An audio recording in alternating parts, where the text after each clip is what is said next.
शुद्ध गायक गायन कोकिळा श्री हरिभक्तपरायण बालासाहेब मामा सुरेगावकर तसेच भजन सम्राट उद्धव महाराज लिंगे।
याजसाठी देवा तुझी चरण सेवा साधावया। हरिनाम कीर्तन संतांचे पूजन गालीन लोटांगण महाद्वारी। आनंदे निर्भर असो भलते ठाई, सुख दुःखा नाही चाडमा। आणि कसायास न करी न धरी आस, होई न उदास सर्व भावे। मोक्षा महाघरी कामारे दासी, होय सांगू ऐसे तुका म्हणे।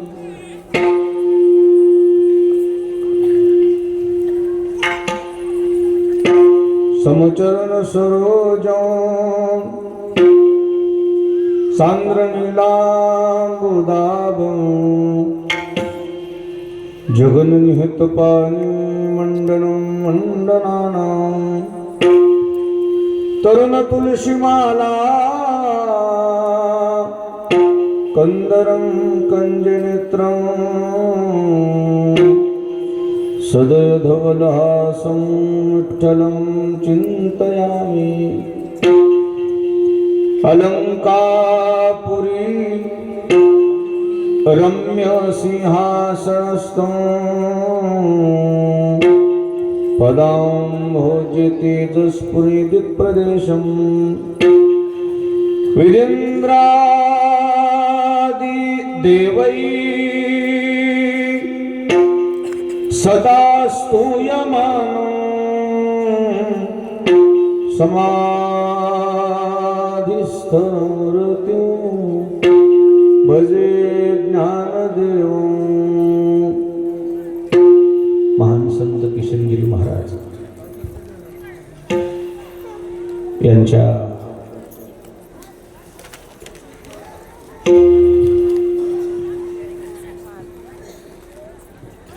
या पवित्र पावन भूमीमध्ये गेली 19 वर्षापासून चालू असलेला हा अखंड हरिनाम सप्ताह जगद्गुरु तुकोबाराय गाथा भजन सोहळा, ज्ञानेश्वरी पारायण सोहळा, शिवमहापुराण कथा, कथा प्रवक्ते हरिभक्तिपरायण विजय महाराज गवळी, संयोजक पूजनीय हरिभक्तिपरायण छगन महाराज टाकळीकर, ज्यांची प्रमुख उपस्थिती आपल्या कार्यक्रमाला लाभलेली आहे, पूजनीय लोकेश चैतन्यजी महाराज, अध्यक्ष वारकरी महामंडळ महाराष्ट्र राज्य क्षेत्र पंढरपूर, जमलेली सर्व आदरणीय महाराज मंडळी, भजनी मंडळी, गुणीजन मंडळी, श्रोते मंडळी, माता भगिनी, नवयुवक, छोटे छोटे बालक सर्वांच्या समोर ज्यांच्या मुखातून आपण सुंदर अशी चाल श्रवण केले, आमचे हरिभक्तिपरायण बालासाहेब महाराज सुरेगावकर, उद्धवजी महाराज, आपणा सर्व ज्ञानवंतांच्या समोर सद्गुरू मोतीराम महाराजांच्या मोठ्या महाराजांच्या आशीर्वादाने सर्वजण मिळून सेवा करू. विठ्ठला विठ्ठला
बाबांचं नाव राहिलं सांगायचं माझं.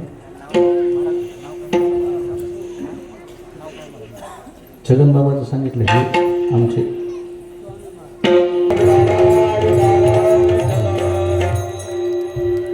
तीन वर्गामध्ये जे तुम्ही आम्ही आहेत ना, आपण अनिच्छा प्रारब्धामध्ये मोडतो. आपल्या इच्छेवर जन्म नाही आहे. आपल्या इच्छेवर जर जन्म अवलंबून असता तर तुम्ही आम्ही गरिबाच्या घरी जन्माला आलो नसतो. आपण कोणाच्या घरी जन्माला आलो असतो? अंबानी, अदानी, पहिल्या काळात होते टाटा, बिर्ला. आता काय नाव आले? अंबानी, अदानी. पहिले टाटा, बिर्ला आहेस का काय म्हणत होते लोक आपल्या लहानपणी. आता ही पुढची अंबानी, अदानी, अजून पुन्हा ह्याची सावली का कायम राहणार आहे? काय गरिबी येऊ नये त्याला. त्याच्यापेक्षा श्रीमंत आहेत की जगात लोक. आपण त्यांच्या घरी जन्माला आलो असतो. जन्म आपल्या हातात नाही. अनिच्छा प्रारब्धामध्ये मोडतो आपण, अनिच्छा प्रारब्धामध्ये. आपल्या जन्मही हातात नाही, मृत्यू हातात नाही. विठाला विठाला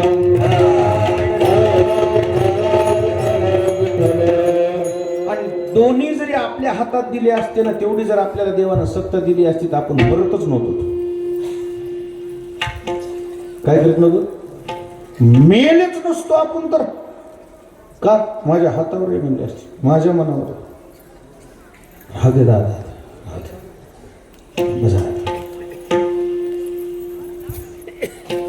यायला राहू द्या म्हणणं तेवढं फक्त माझ्या हातात आहे.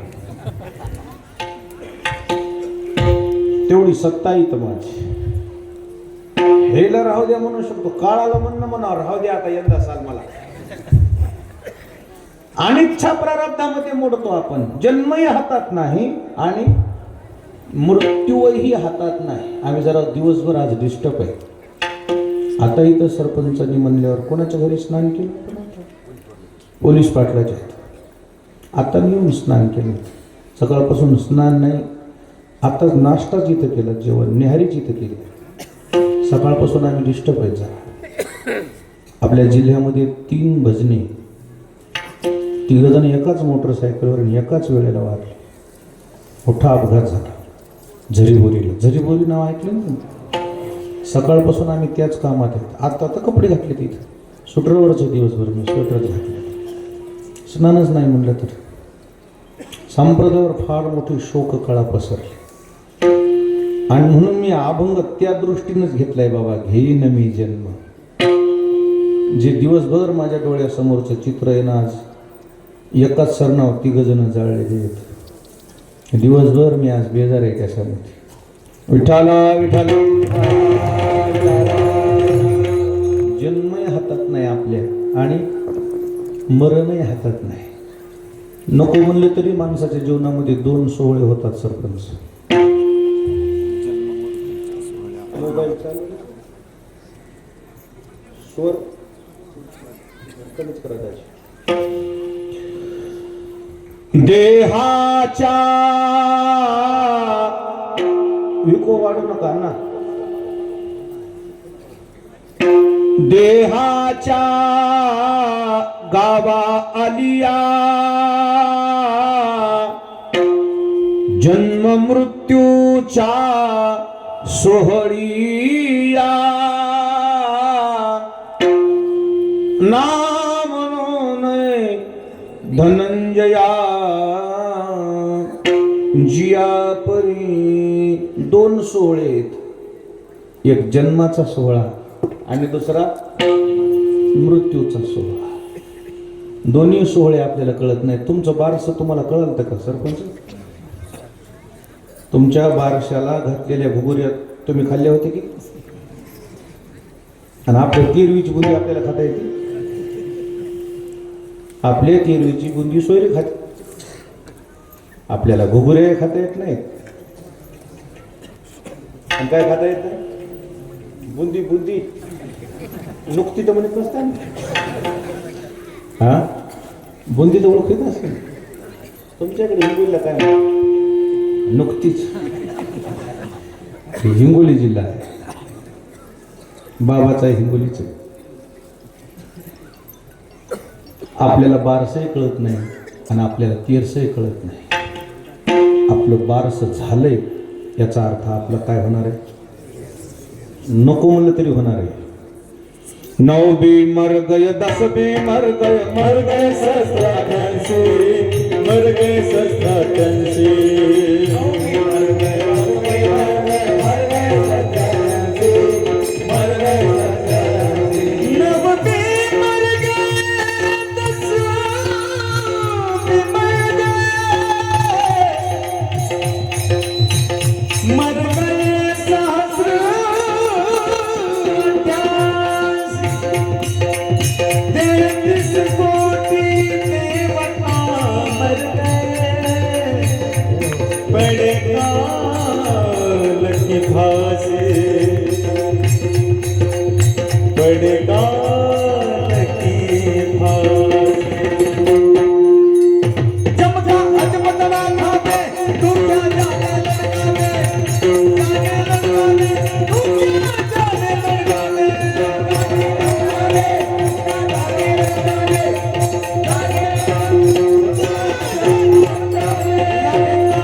9 भी मर गए 10 भी मर गए. मर गए. किती लोक मेले माहिती का? मृत्यूच्या आहारीच्या बाबतीमध्ये ज्ञानेश्वर महाराजांना अजून एक ओवी टाकली. न्याहाळी पा केवढा पसरलाशी चवढा करोनी माझी वडा आकार गजू. ज्ञानेश्वर महाराजांनी सांगितलं त्या काळाचा असा जबडा मोठा आहे. त्यानं आजपर्यंत त्याच्या जबड्यामध्ये किती लोक गेले त्याचा काही अंदाज. किती गेले लोक म्हणून. 9 भी मर गए 10 भी मर गए सहस्त्राठ्यांशी 33 कोटी देवता मर गए पडे काल. असं येते. ज्ञानोबराने अजून एक ओवी लिहिलेली. मियाची नेमिला साता काळू ग्रासित से भूता. ज्ञानोबराय म्हणले देव म्हणले मीच त्या काळाची नेमणूक केलेली आहे माणसं मारी जाय म्हणून. नाही मेल्यावर रिकामं जाण्या झाल्यावर घर मग माणसं मावायची नाही घरात. पहिलं मेल्याशिवाय दुसऱ्यावर जागा होत नाही. हे घटिका यंत्र जैसे परिभ्रमिका. हे चक्र आहे. खरं सांगतो तुम्हाला माणूस मेलं म्हणून आम्ही दुःखी नाहीत आज. मग तरुण पोरं होती म्हणून दुःखी आहेत. थोडे बी 60च्या पुढीत गेलेले असते कल्लेले असते ना मग आम्ही निहऱ्या करून मातीला जात होतो. भाकर पुढे आणलेलं ताट खावाटाने गेलं भले माणूस. आंघोळच नाही केली तर काय खात. हिंमत व्हायला गेली अशी हिंमत. अजून मी जसं ना तशी दिसायली ते जळालेली. त्याच्यातून बाहेर निघाल नाही का म्हणून ह्या कीर्तनामध्ये जे घेतलंय ना विषय घेईन मी जन्म हे त्यांचीच संकल्पना आहे. त्या पोराकरता घेतलाय मी हे अनुभव. स्वेच्छा प्रारब्ध अनिच्छा प्रारब्ध आणि परेच्छा प्रारब्ध. आपण अनिच्छा प्रारब्धामध्ये मोडलेले माणसं आहेत. आपल्या मनावर काहीच नाही. विठाला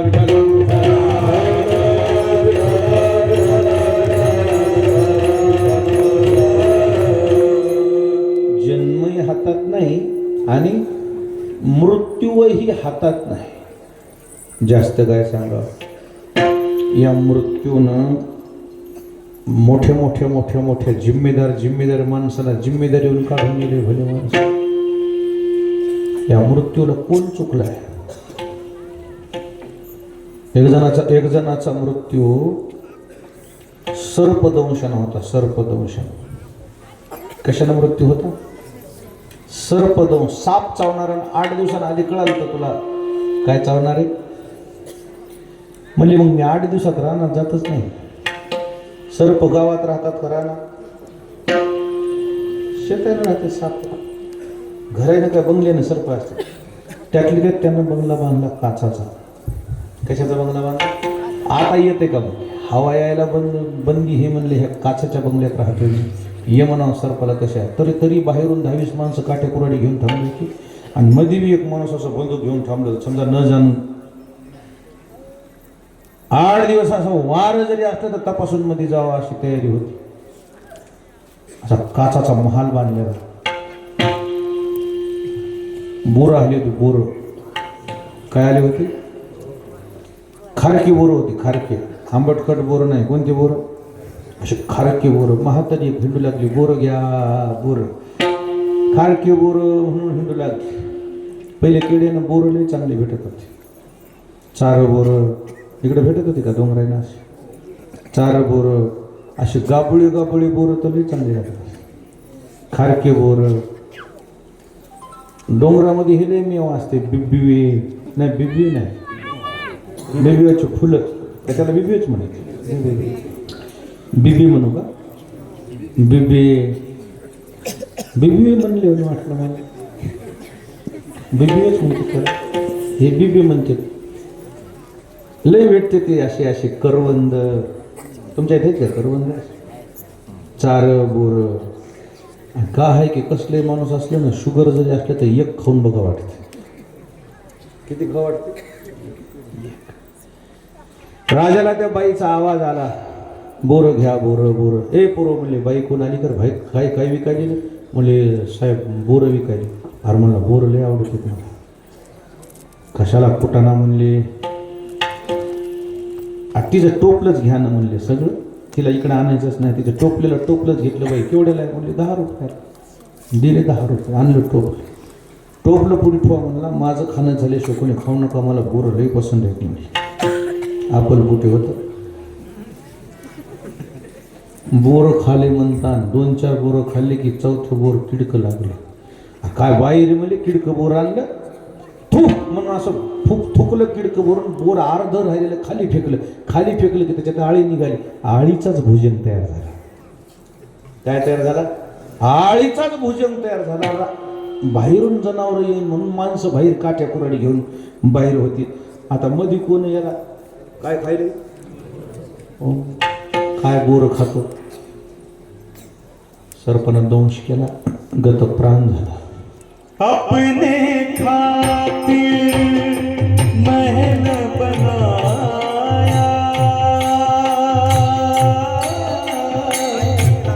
अपने जाके जंगल सोया.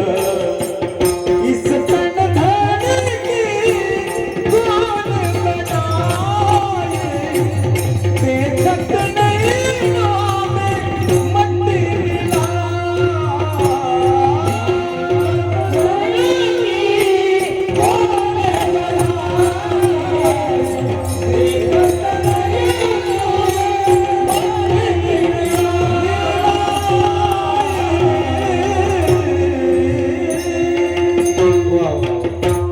अपने खातिर महल बनाया, आप ही जाकर जंगल सोया.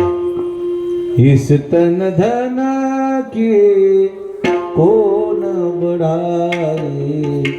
म्हणून हे जे शरीर जाणारच आहे. ज्ञानोबाराची पुन्हा एक ओवी सांगतो आपल्याला. शरीर जात अघवे, नाशिवंत स्वभावे. म्हणून तुवा झुंजावे पंडू कुमारा. ज्ञानोबराय म्हणजे जाणारच शरीर आहे. देह जाईल जाईल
देह जाईल जाईल, याशी काळबा खाईल.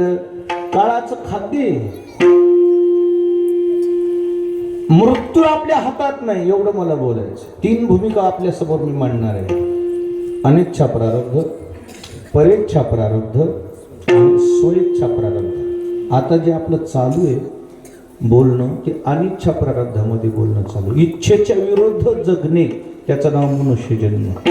आपल्या इच्छेवर जगता येते का? आपल्या इच्छेवर आपण जर आपल्या मनावर जगायचं जर झालं तर आपल्याला मरा वाटेल का? कोणाकोणाला मरायचं ते हातोरी करावं. मरायचं जास्त सांगू जरी लागलं ना लोक म्हणणार दुसरं सांग ना बाबा, तू काय माराय आला काय आम्हाला? अगा अमर हा बोल न साहत. ज्ञानेश्वर महाराज म्हणले मर शब्द सुद्धा ऐका वाटत नाही, काय अमृत पिऊन आलो काय आपण? मरावंच लागणार आहे. विठाला विठाला.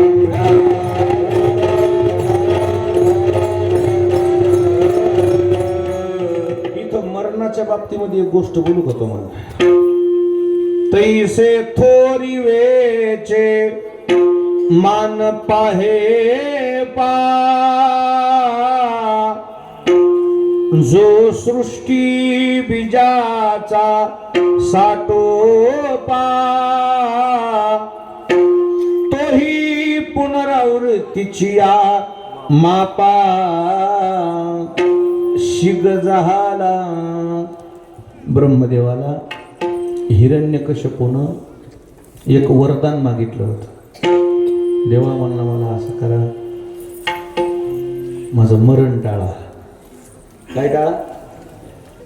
ब्रह्मदेव हसले, यार भल्या माणसं निर्माण करायचं काम माझ्या हातात आहे. सृष्टीचा निर्माता आहे मी, पण मला जर माझं स्वतःचं मरण टाळता येत नाही तर तुझं कसं टाळता येईल रे? म्हणला मग मी एवढी तुमची तपश्चर्या करून काय उपयोग आहे? दुसरं काही मागकी म्हणले पहिले. म्हणला मग मला माणसाच्या हाताने मरण नका, हे असं काही माग म्हणजे मला पशुच्या हाताने मरण नका म्हणले, हरकत नाही. दिवसा मरण नको म्हणला मला, काय हरकत नाही म्हणले. संध्याकाळी मरायचं नाही म्हणला, काय हरकत नाही. जमिनीवर मरणार नाही म्हणजे काय हरकत नाही. आकाशात मरणार नाही, काय हरकत नाही. शस्त्रानं मरण नको, काय हरकत नाही. अस्त्रानं मरण नको, काय हरकत नाही. ब्रह्मदेव म्हणले अशा किती अटी टाक, तू कशी नीट करायची ते बरोबर बाप नीट करते. किती अटी टाक म्हणजे अशा भरपूर अटी होते हिरण्यकश्यपूच्या. तेवढ्याच्या अटी बरोबर भगवंतानं पूर्ण केल्या. या हिरण्यकश्यपूनं मरण नको म्हणून काय म्हणला होता? जमिनीवर मरायचं नाही मला, नाही माणसाच्या हातानं नको आणि पशुच्या हातानं नको. आता नरसिंह माणूस आहे की पशु आहे? दोन्ही नाही, नरही नाही आणि सिंह नाही. नर म्हणावं तर शिर कोणाचं? सिंहाचं. आणि सिंह म्हणावं तर पाय किती? दोनच ना, 4 पाय किती? बर. नर म्हणता का म्हणजे पशु म्हणता की मनुष्य म्हणता? पशुही म्हणता येत नाही, मनुष्य म्हणता येत. ते म्हणला मला जमिनीवर मरायचं नाही, आकाशाही मरायचं. आकाशातही मांडीव घेतलं. मांडीव ये माय म्हणली, ये सचिन मांडीव घेतला. दिवसा मरण नको म्हणला, संध्याकाळी नको. सांजच्यापरी 6-6:30च्या दरम्यान धरला. दिवस मावळलाय पण उजेड आहे. माणसाला म्हणून दिसते का नाही दिवस मावळल्यामुळे तेवढ्या त्या अर्ध्या तासात. मग त्याला दिवस म्हणता का रात्र म्हणता? दिवसही म्हणता येत नाही. दिवस म्हणा तर दाखवा, रात्र म्हणा मग दिसायले ना माणसाला माणूस. अशा धरले सांजच्या पारच्या टायमाला. कोणत्या टायमाला? सांज वेळेला धरलं त्याला. मग ते म्हणलं मला घरातही मरण नको, दारातही नको. उंबऱ्यावर धरलं, उंबऱ्यावर चौकटीत. मग तेव्हापासून आपल्या वया चौकटीत बसलं शिकलं. बाहेर मर रे शिकलं बघा. हिरण्यकश्यपूचं ऐकलेलं आहे ना. शस्त्रानं मरण नको, अस्त्रानं मरण नको. नखानं फाडला, नखाला शस्त्र म्हणता येते का? नखाला अस्त्र म्हणता येते का? नख येते. हे नख असं आहे, नख काढताना दुखत नाही.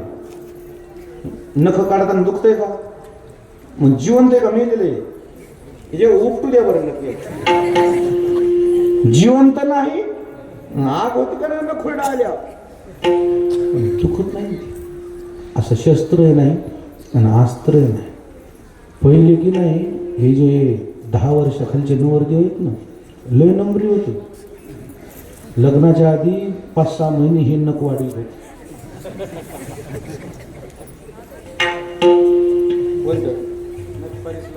नाही नख वाढीतच होती दाजी. काय त्या बाया सुपारी खेळत होत्या ना, ती अशी सुपारी धरल्या, अशी धरायची. ह्या हातात धरून नव्हती बरं बाया, ह्या हातात. आणि त्या सोड कसं सोडतोस त्याच्या नानाला सुटत नाही का? अशी सुपारी सुटती सोडावर गुळ सुट ना सुपारी अशी सुटती का? नाही. म्हणजे पहिले काय करत होते हे नख वाढवायचे असं असं टोचित होते आवलात या आणि मग ती नवरी म्हणे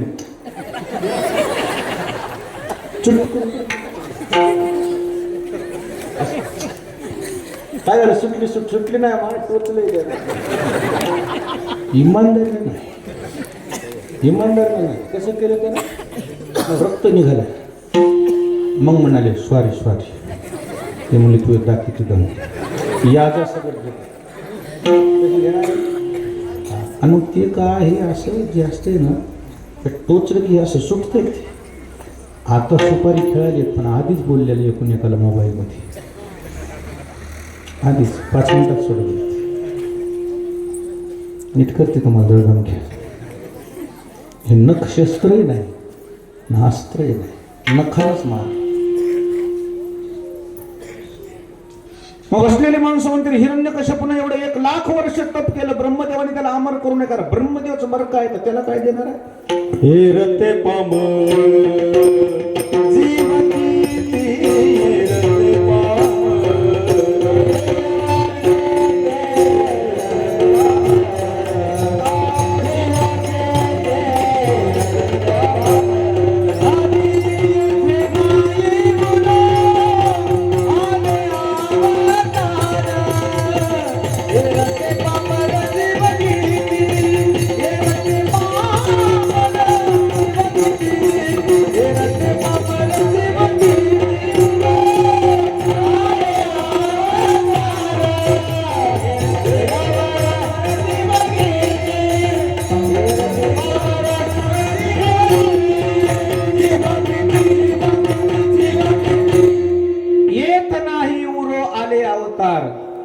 येरते पामर जीव किती अनिच्छा प्रारब्ध इथं अवताराला जर मरण चुकलं नाही इथं अवताराला आले लोक जर मृत्यूमध्ये त्यांना कुलाल हाडाचा बापचा हाडाचा अखंड घडवितो मडकी रे माणसं निर्माण करणाऱ्या ब्रह्मदेवाला जर ज्ञानोबराय म्हणजे मरण चुकविता येत नाही आपली आहेच काय गोष्ट अनिच्छा प्रारब्धामध्ये बुडतो आपण अनिच्छा प्रारब्ध आपल्या इच्छेनं जन्मही नाही आणि आपल्या इच्छेनं मृत्यूही नाही विठाला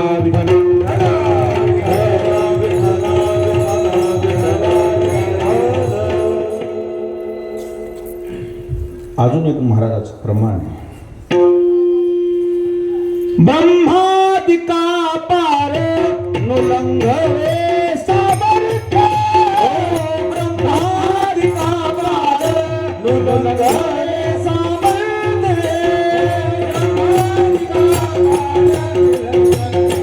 कविता विचार तो हा तुझा संसार कविता विचार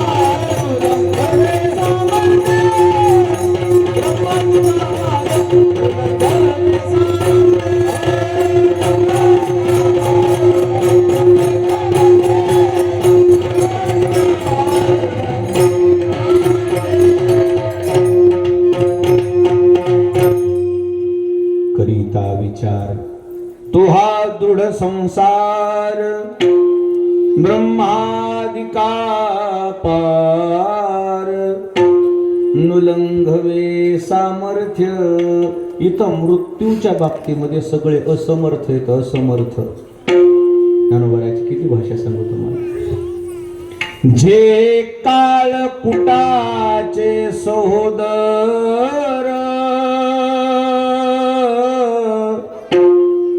मृत्यू भेने प्याले अमर देहाचे पुरंदर जाती 14 ज्ञानेश्वर महाराजांनी इंद्रावर आणले. इंद्र इंद्र देवाचा राजा इंद्र मृत्यू येऊ नये म्हणून काय पितो? अमृत पितो. अमृत जरी असलं तरीही त्याचा कालावधी जर संपला रे बाबा, त्याचा कालावधी संपलं की त्याला तिथून ढकलून देतात म्हणा.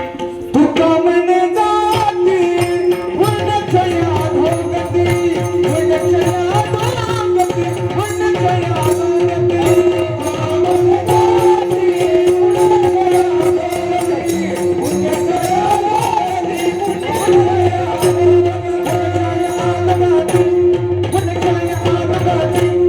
तुका म्हणे जाती आणि पुण्यक्षय.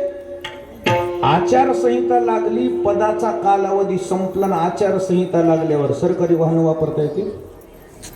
काय होते वाहनं? सरकारी ऑफिसला जमा करावं लागतं, कलेक्टर ऑफिस. लाल दिव्याच्या गाड्या वापरता येतात का? शासकीय हेलिकॉप्टर वापरता येते का? रेस्ट हाऊसला राहता येते का? राहायचं असेल तर काय करावं लागते? पैसे द्यावे लागतात. एरवी पदावर असल्यावर मग काय नाही, पद असलं पद नसले वापरता येत नाही. फार अवघड. तसं इंद्राचा पदाचा कालावधी संपल्यावर ज्ञानोबरायला अजून एक ओवी लिहिली. मग तया पुण्याची पाऊटी सरे,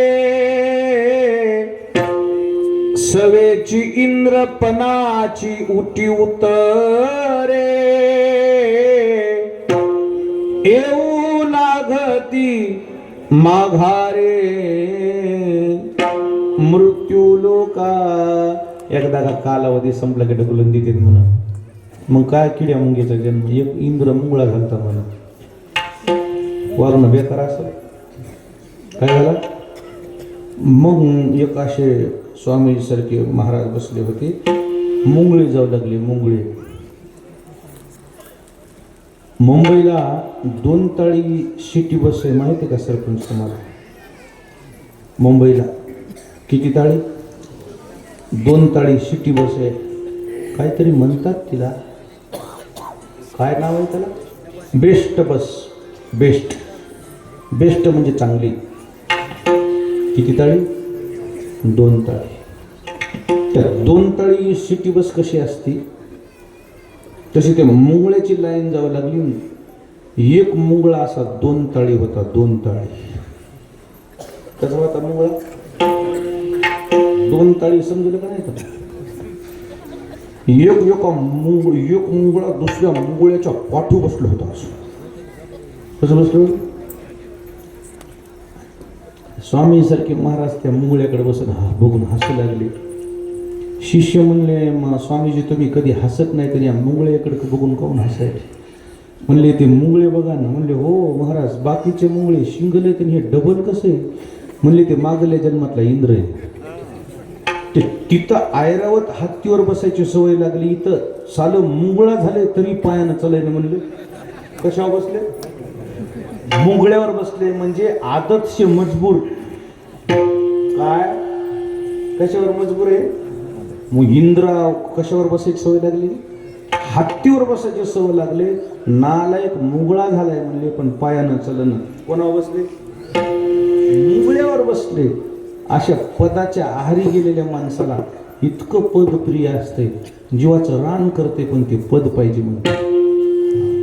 ते पद गेलं रे गेलं की मुंगळ होऊन पडले. ते करता काय त्या पदात? आणि पद जाऊ नये म्हणून काय पेत होता तो इंद्र? प्याले अमर म्हणजे अमृत प्यायचा. अमृत जरी पिलं तरी त्याला तिथं राहता आलं नाही. इथं ठुकता ठेवतच नाही.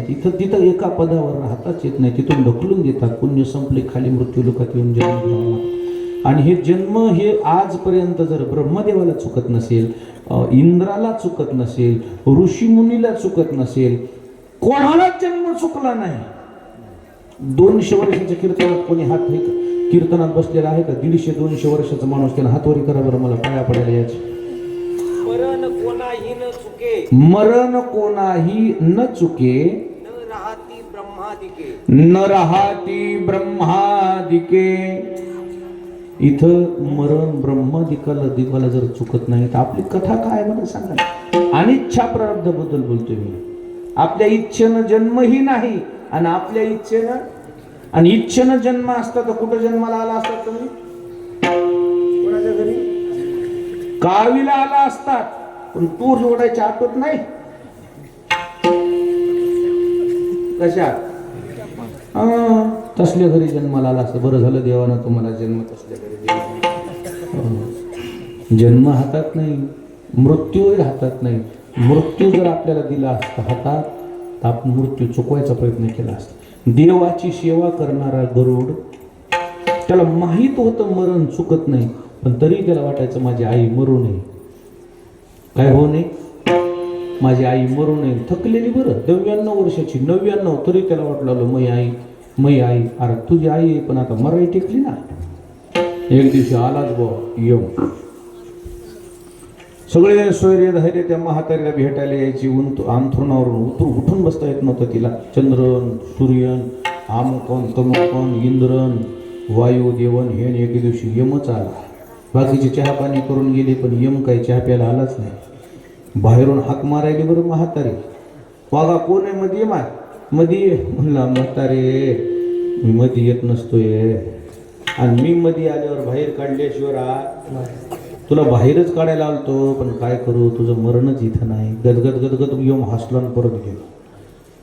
सायंकाळी गरुड घरी आला. माया आज तुम्हाला कोणी भेटाय आलतं का नाही? आलतं म्हणली बापा. हलगटावर बसलेलं होतं. त्याच्यावर बसलेलं होतं रेड्यावर, हातात चाबूक होता. म्हणली भलते दातन शिंगण, त्याला अकराळ विक्राळ स्वरूप होतं. लय हसलं. म्हणली माया चहा सुद्धा प्यायला नाही, तसंच गेलं. गरुड म्हणला आपल्या म्हातारीचा घर नंबर लिहून नेला बुवा. म्हणलं की ना उद्या आता आपली म्हातारी नेल्याशिवाय राहत. बघून गेले फक्त आता, उद्या काही वाचू दे. म्हातारी रात्री उचलली त्या गरुडानं, हिमालयाच्या गुहेत नेली. रात्रभर प्रवास केला. उजडता मध्ये गेला त्या गुहेत. पद्धतशीर गुहा साफसफ केली. म्हातारीला तिथं ठेवलं. आता इथं येतंय कोण बघूत म्हणलं. इथं कोणालाच माहित नाही हे घर. असा बाहेर निघाला की यम हजर झाला वा तिथं. इकडं कसं आलास रे म्हणला. गिराईक न्याला आलो म्हणला. गिराईक काल आलतास म्हणा. कालच आलतो म्हणला. काय बोलला नाही काय नाही आमच्या माईला. नुसता गदगद हसला म्हणा.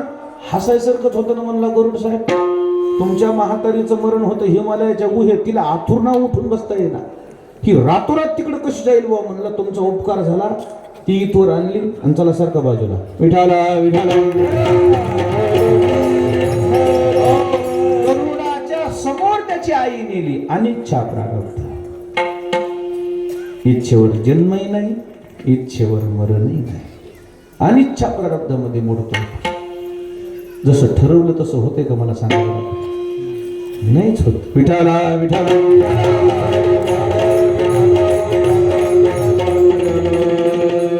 या काळानं सोडलंय कोणाला? किती या काळाचा सोसावा ओळसा, लागला सरीसा पाठवा. असा माणसाच्या हातपाय धुनच काळ माग लागलाय बरं. घडी घडी का वाटयाची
घडी घडी काळ वाटे याची पाहे, अजून किती आहे अवकाश. अनिच्छा प्रारब्धामध्ये मोडलेले लोक आहेत. इच्छा तरी केली असेल का होते लेकराच्या घरचे, आमच्या लेकराचं असं होईल म्हणून. मी मगाशी म्हणलो ना तुम्हाला, जशाला तसे दिसायचे ते आम्हाला करा. सरकारी दवाखान्यामध्ये गेलो मी, तिथून त्याचं पोस्टमॉर्टम केलं, ते बघितलं, तिथून पण त्याच्या पोलीस केस केल्या, असं केलं, तिथून तिथं नेलं. आणि मग हे सगळं दिसायला तर आता माझं वय कमी आहे, पण संप्रदायामध्ये काही जिम्मेदारी असल्यामुळं पुढं राहावं लागते. तिथं पुढं राहावं लागते. ते सगळं गटगट दुःख गिळावं लागतं. कारण जे समोर दुःखी माणसं आहेत त्याला समजून सांगायचं आहे माझ्याकडं काम. आता आपणच अवघड केल्यावर, आपणच धीर सोडून दिल्यावर धीर कोण द्यायचा ते, म्हणून छातीवर धोंडा ठेवावा लागला मला. म्हणून मी आज दुसरं काहीच बोलू नको. तुम्हाला वाटत असेल हे आज असं काऊन कीर्तन करायचं. घेईन मी जन्म याच्यासाठी देवा, याच्यावर बोलतोय मी. 3 वर्ग मला तुमच्या समोर ठेवायचे. अनिच्छा प्रारब्ध, परेच्छा प्रारब्ध आणि स्वेच्छा प्रारब्ध. आत्तापर्यंत जे मी घंटाभर बोलत आलोय ते अनिच्छा प्रारब्धमध्ये आहेत. इथं तुमच्या हातात जन्मही नाही आणि तुमच्या हातात मरण नाही. आपण खरं सांगू का सगळे, ते दाजी ते 2 दिन का महिमान काय जीविडा जीविडा 2 दिन का महिमा कब सुमरोगे अब तुम कब सुमरोगे बालपना जो खेल गमाया तरुण हुआ तो समय गमाया झूठी काया झूठी माया आखिर मौत निभा जीवड़ा जीवड़ा 2 दिन का महिमा कब सुमरोगे अब तुम कब सुमरोगे अब तुम कब सुमरोगे अब तुम कब सुमरोगे.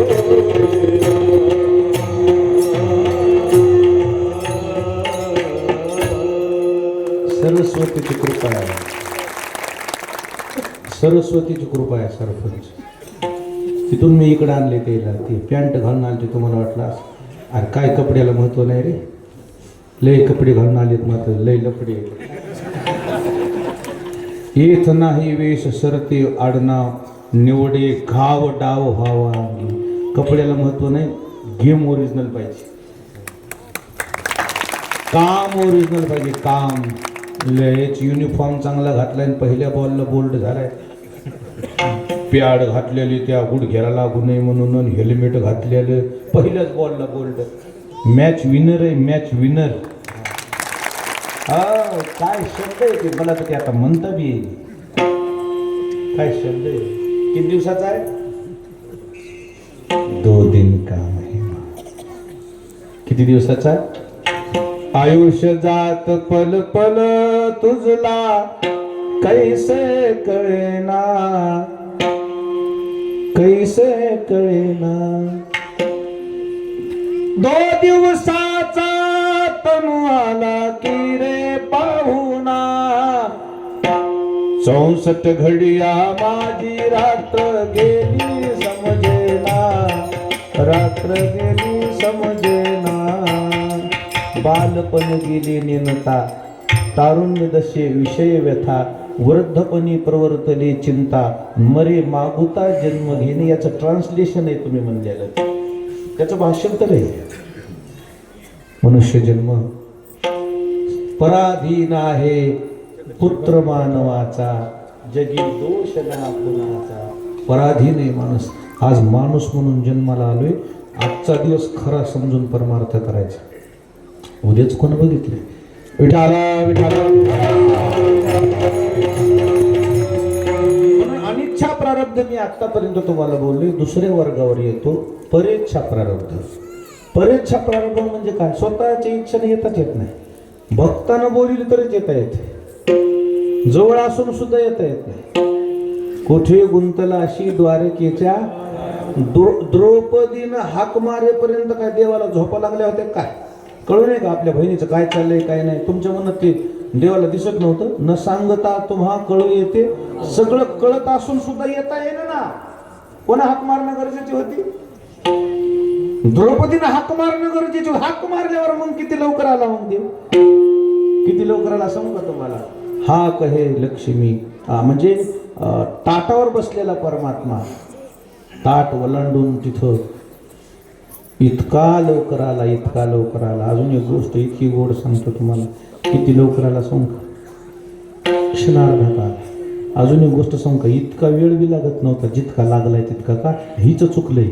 ही म्हणली असते ना द्रौपदी प्रभू प्रभू म्हणलं तर लगेच प्रगट झाला. ही म्हणली कुठे गुंतवला अशी द्वारकेचा राहा. याला आधी द्वारकेला जावं लागतं. तिथून आला जरासा थोडा तर टाइम लागणच ना. किती उजेडाच्या सूर्यप्रकाश जितके वेगाने येतो, हवा जितक्या वेगाने येते त्याच्यापेक्षा वेग जास्त होता देवाचा. तिथं जावंच लागलं ना. शिवून यावं लागलं द्वारकेचा राया. कुठे श्री म्हणा तिथंच होतं ना ते. तिनं द्वारकेच्या राया म्हणलं तिकडं जावं लागलं. आल्यावर विचार करायला वेळ नव्हता. तर सगळं ह्या दुःशासनानं इतकं वाटोळ करायची वेळ आली होती. महाराजाची एक ओवी सांगतो तुम्ही.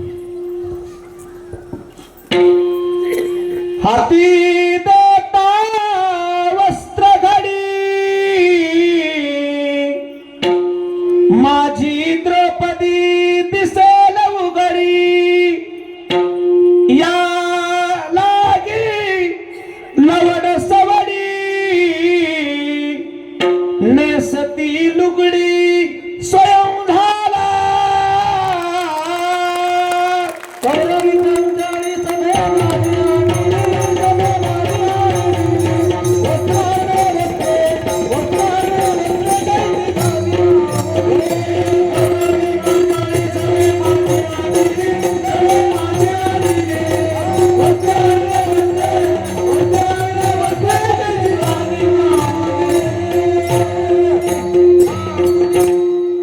कौरवी पांचाळी सभे माझी आणली, सभे माझी आणली.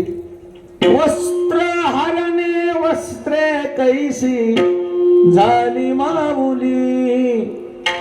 भगवान श्रीकृष्ण विचार करू लागले. साडी माग साडी जर नेसायला देऊ माझ्या बहिणीला, तितक्यात या दुष्यसनानं वडता वडता गडबड केली तर माझ्या बहिणीच्या आबरू रस्त्यावर होईल ना.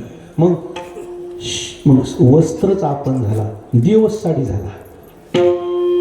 असं दुःशासन जितक्या साड्या ओढल्या का, जेवढ्या साड्या ओढल्या तेवढ्या साड्या म्हणजे महाभारत लिहून आलं त्याच्यावर. महाभारत कोण कधी मरणार आहे, कोणाच्या हातानं मरणार आहे, कुठं मरणार आहे, कोणाचं युद्ध कुठं होणार आहे, त्या साड्या म्हणजे ह्याची मौत होती. मौत कोणाची? त्या कौरवायची. याचं डेथ सर्टिफिकेट आहे ते. डेथ सर्टिफिकेट त्या साड्या म्हणजे काय आहे? याचं मृत्यू प्रमाणपत्र आहे. याला वाटायला आम्ही लई शहाणपणा केला आणि देवानं असा विचार केला की आता मी करू काय. आणि मग हे शेवटपर्यंत त्या दुर्योधनाला कळालं नाही. सारी बीच नारी थी, या नारी बीच सारी थी, वस्त्र आपण झाला हरी. हे मला कशाला सांगायचंय? देवाला येता येते पण मनानं येता येत नाही. मग परेच्छा प्रारब्ध बोलवावं लागते. विठाला विठाला. परमात्म्याला मनानं अवतार घेता येत नाही. आता मनानं विटेवर उभा आहे देव, उभा केला. कुंडलिकाच्या भावार्था गोकुळी हुनी मनानं येतच नाही मोठ्या माणसाला. उद्या जर अचानक फडणवीस साहेब आले तर अचानक तुम्ही काय म्हणणार? साहेब कस काय? आम्हाला तर काही ठेपत नाही आणि आम्ही कोणीच बोललेलं नाही. म्हणून मोठ्या माणसाला लय मनाने येत आहे. बोलली तरच येत आहे. पुंडलिकासाठी अजून दिसला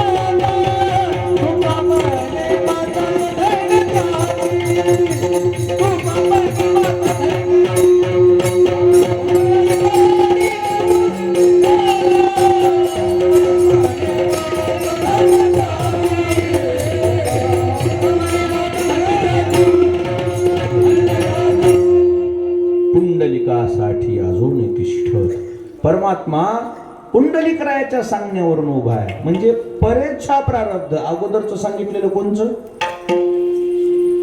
अनिच्छा प्रारब्ध. आता जे सांगतोय ते कोणतं चालू आहे? परेच्छा प्रारब्ध. आणि आता शेवटच्या टप्प्यात आलोय मी, ते म्हणजे स्वेच्छा प्रारब्ध. स्वतःच्या इच्छेने येणं, स्वतःच्या इच्छेनं जाणं. येतो जातो आम्ही देवाच्या संगात. आणि म्हणून त्यांचे शब्द आहेत, आम्ही वैकुंठवासी आलो याच कारणासी.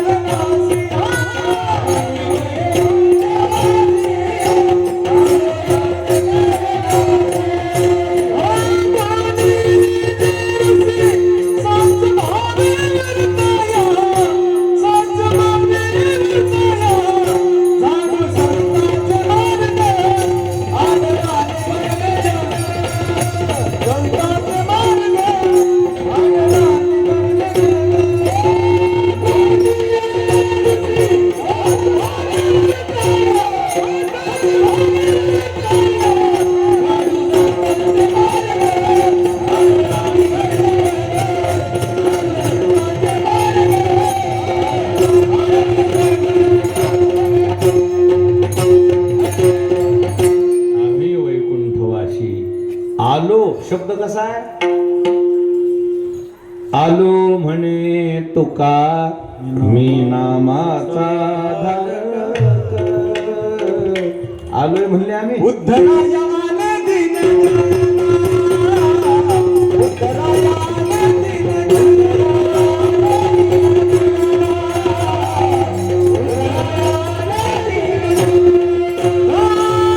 ब्रह्ममूर्ती संतान जगी अवतारले.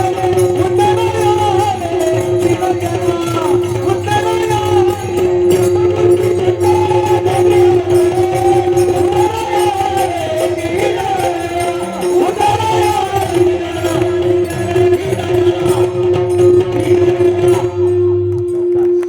ब्रह्ममूर्ती संत जगी अवतरले. आले ते, त्याच्यावर प्रेशराईज नाही, यावंच लागते जावंच लागते नाही.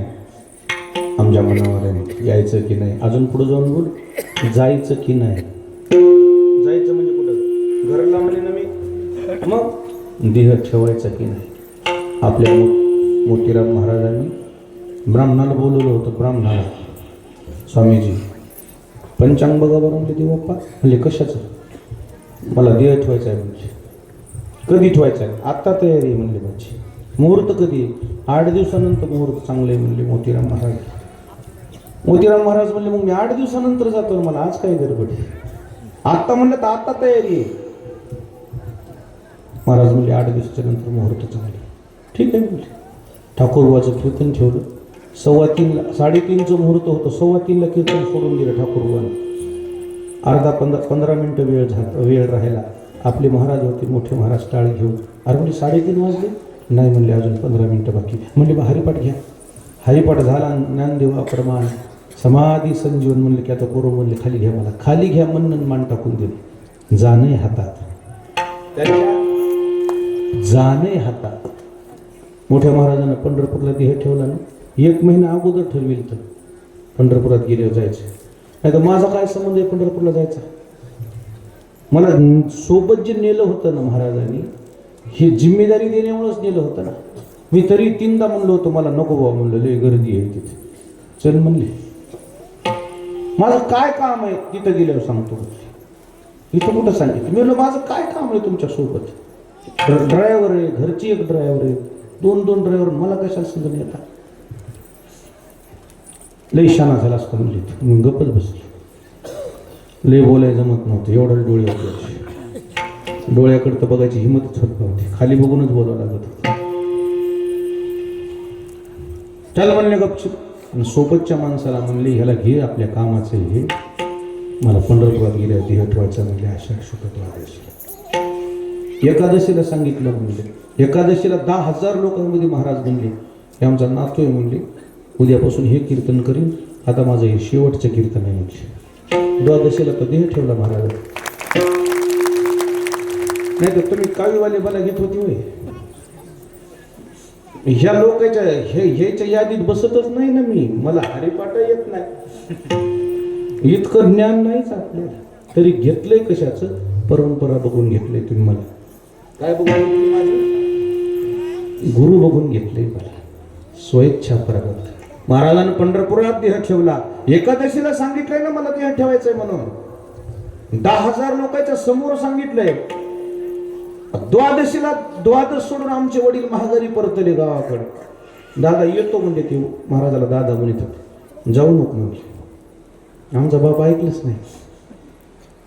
आली अर्ध्या रस्त्यातूनच वापस यावं लागलं. तुला लोक म्हणले महाराज तुम्हाला जाऊ नको म्हणले. येरी म्हणले असतील म्हणले, मला काय असं होईल म्हणून वाटलं. जाऊ नको म्हणले. पण लेकर बाळा सगळेच आलेत म्हणले, ढोरं वासर कोणी मरू देत नाहीत म्हणले आपली ढोरं वासर उपाशी राय आजच्या दिवस. आमच्या बापाला समजलंच नाही. आणि मग आल्यावर म्हणले मला म्हणले होते, म्हणजे तुम्हीच ऐकलं नाही. महाराजांनी सगळ्या लोकांना सांगितलं होतं जायचं. स्वेच्छा प्रारब्धावर बोलतोय मी, जाणे हातात. आणि अशा स्वेच्छा प्रारब्धामधली संत जगद्गुरु तुकोबाराय आज या ठिकाणी प्रतिज्ञा करतायत अभंगाच्या पहिल्या घेईन मी जन्म, घेईन मी जन्म, घेईन मी जन्म याच्यासाठी.